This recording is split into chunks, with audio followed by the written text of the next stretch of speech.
የተሰራ እንደ ዘካርያስ ነው። ዘካርያስ ኪሮስን አይታችሁታል? እማማ ዝናሽን ታውቋቸዋላችሁ አይደል? እማማ ዝናሽን ዘካርያስ ኪሮስ እንዴት እንደሰራባቸው አይታችኋል? ነቅሎ ጥፍራቸውን፣ የቆሸሹትን ልብሳቸውን እንደው ቢጸድቅ እንደው የፈለገ ኩነኔ ቢኖርበት ዘካርያስ ኪሮስ በእማማ ዝናሽ ይጸድቃል። ሌላው ይቅርና ማለት ነው። ከጸለያችሁም መጸለይ እንደማማ ዝናሽ ነው። የማታ እንጀራ ስጠኝ ማለት መወለድ ቋንቋ እኮ ነው። ሺህ ልጆች ኖሯችሁ ልጆቻችሁ ዞር ብለው የማያያችሁ ስንቶች ናቸው ያላችሁት? ስንቶች? እማማ ዝናሽን ግን እግዚአብሔር ሀገሩን ሙሉ ልጅ አድርጎ ሰጠ። ልጅ እሳቸው አዝናኝ ያላቸው ይጫወታሉ። እንደውም አሁን ደግሞ ድራማ ሰርተዋል። የትኛውም አርቲስት ልስራ ቢል የማይሰራው እንደውም ጭራሽ አርቲስቶቹ ሰብስክራይብ ሲፈልጉ ቲክቶከሮቹ ዘካርያስን አስፈቅደው ሄደው ከእማማ ዝናሽ ጋር በመነጋገር ሰብስክራይብ ያስጨምራሉ። ምክንያቱም ሰው እማማ ዝናሽ ጋር ነው አሁን ያለው የሚሰማቸው ምንም የሚላቸው ማለት ነው።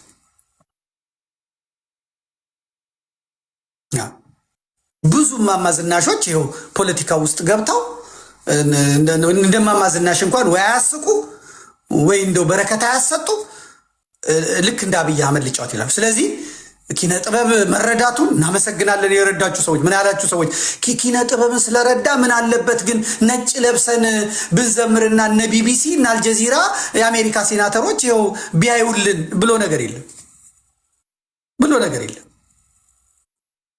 አለቅ ብሎ እማማ ዝናሽን አመጣልኝ አንቀባሮ እናቴ። እንደውም ልጆች ያሏቸው ሰዎች እንኳን ዘመድ ያላቸው ሰዎች እንኳን የባለ ሀብት እናቶች እንኳን እንደማማ ዝናሽ አይኖሩ። ቁርባናቸውን እየቆረቡ ስጋው ደግሞ እየተቀበሉ ካህን አክባሪ ደግሞ ካህን አክባሪ አስተማሪ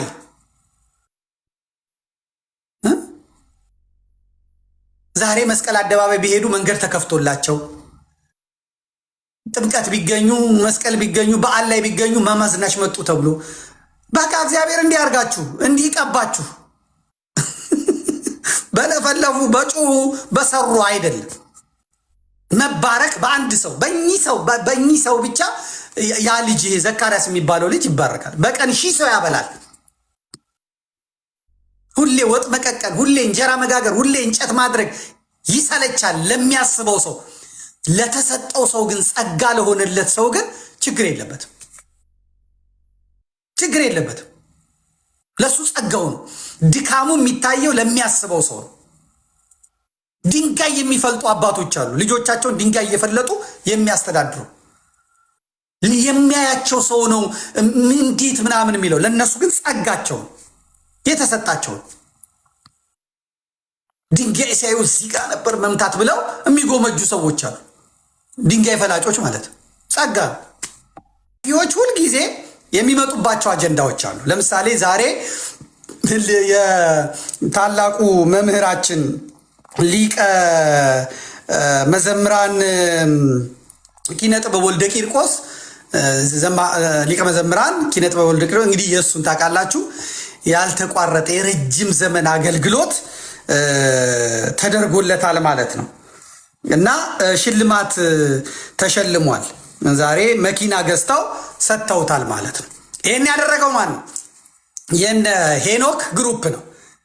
የጀንደረባው የሚባለው ግሩፕ ማለት ለኪነ ጥበብ ያደረገው ለኪነ ጥበብ አድርገዋል። አዎ በጣም ጥሩ አሻሮ ይዞ ግን ወደ እንትኑ መደባለቅ አይቻልም።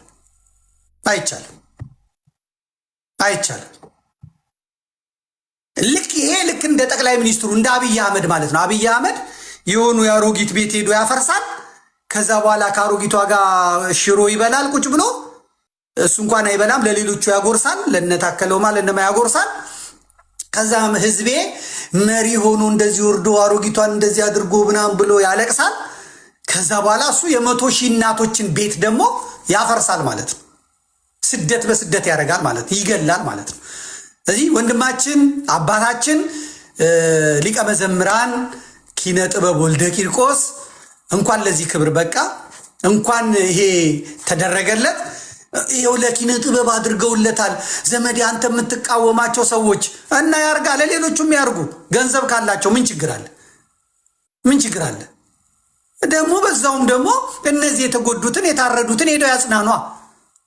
መስቀል አደባባይ ላይ ሳይሆን ምስራቅ አሩሲ ላይ ተሸክመው ሄደው ያጽናኗ። ሄደው ይጠይቋ። ወንድ ከሆኑ ወለጋ ይሂዷ፣ እዛ ያጽናኗ። ኪነ ጥበብ በተደረገለት ነገር እጅግ አድርጌ ያመሰግናል። ይሄን አደረግኩ ማለት ግን ይሄ ተደረገ ማለት ይሄን ተጠግቼ ይሄን ቢያጠፋ ዘመድኩን ይሄን ቢያጠፋ ምን አለበት የሚባልበት ምክንያት የለም። እቺ ፖለቲካ በደንብ አድርገን ነው የምናውቃት። የተበላበት ፖለቲካ ነው እና አዶናይ ብርሃኔ እኮ ሰግጥ ፈምስ ብለው ምንድን ነው አዶናይ ያደረገው ስትባል የሶስት ዲቻ የሚባሉ ህፃናትን እየረዳ ነው። አንዲት ማንትስ የምትባል ልጅ ቆሎ የምትሸጥ እየረዳ ነው። ለጋሽ ሰለሞን መኪና ሊሸለሙ እያደረገ ነው። ምንድን ነው ጋሽ ሰለሞን መኪና የሚሸለሙት? በምን? አይ የመኪና አቅራቢው ድርጅት የቲክቶክ አካውንቴን 1 ሚሊዮን ካስገባችሁልኝ እኔ ለጋሽ ሰለሞን እሰጣለሁ ብሏል። ስለዚህ የእኔ አድናቂዎች ባካችሁ 1 ሚሊዮን ግቡና ለጋሽ እንትና ይሰጥ ተብሏል። ስለዚህ እኮ መኪና እንዲያገኙ አድርጓል። ከአዶናይ እኮ ጋር ሰራዊት ፍቅሬ ተገኝቷል ምናምን እና ምን አገባኝ? ለምን የፈለገ አይገኝም? ምን አገባኝ? ልጁ ለምን ተሸለመ አልኩ እንዴ? አላልኩም። ልጁ ለምን ሰብስክራይበር አገኘ አልኩ እንዴ? አላልንም።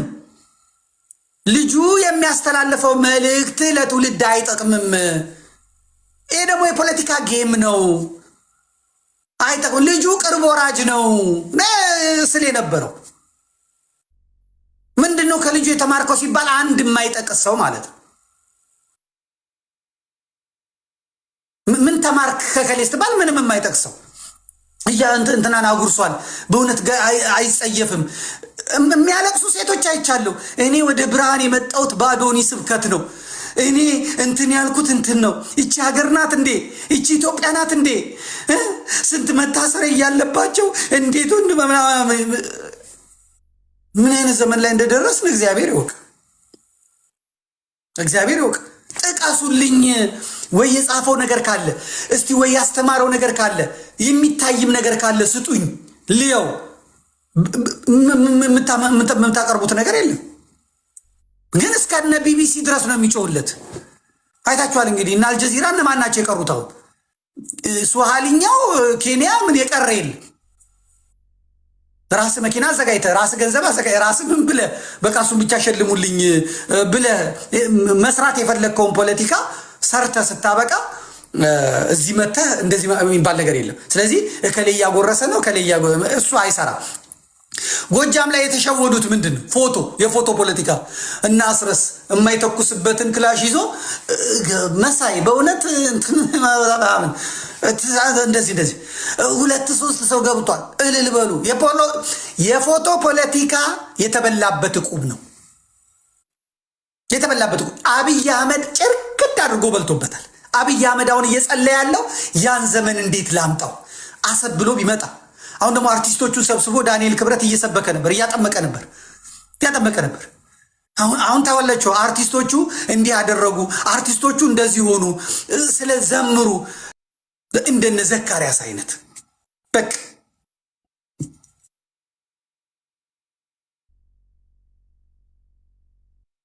በፖለቲካ መቀሸብ ትክክል አይደለም። በፎቶ ፖለቲካ መቀሸብ ትክክል አይደለም።